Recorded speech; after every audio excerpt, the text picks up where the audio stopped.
And this dot represents one person who's healthy and decides to go out like usual. They jump on the subway and head into the office where they catch COVID-19. But they don't feel sick right away and might not for several days. So later they go to a basketball game where they unknowingly infect 2 or 3 more people. Most of these people will have relatively mild cases, but one might be an elderly person with a severe case who will eventually have to go to the hospital.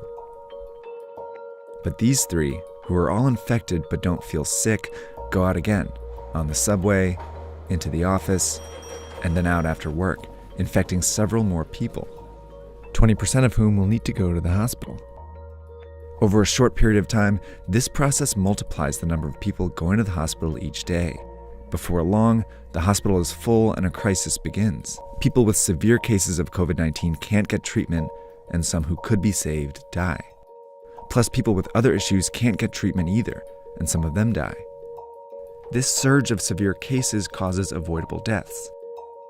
That's what happened in South Korea, Iran, and Italy, all of which went from 100 to more than 5,000 cases in less than 2 weeks.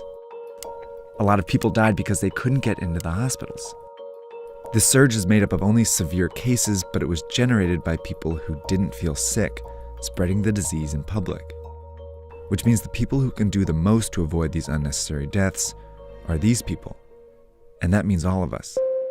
To slow the virus down, you need to act as if you already have it. By avoiding public transportation, the office, crowded places, and even small social gatherings, you decrease your chances of both getting the disease and spreading it. This is called social distancing.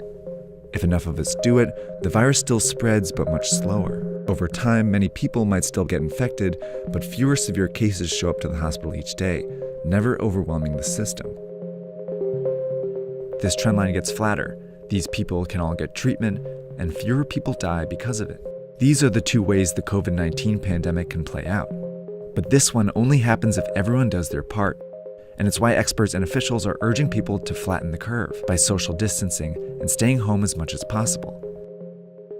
It's also why in the US,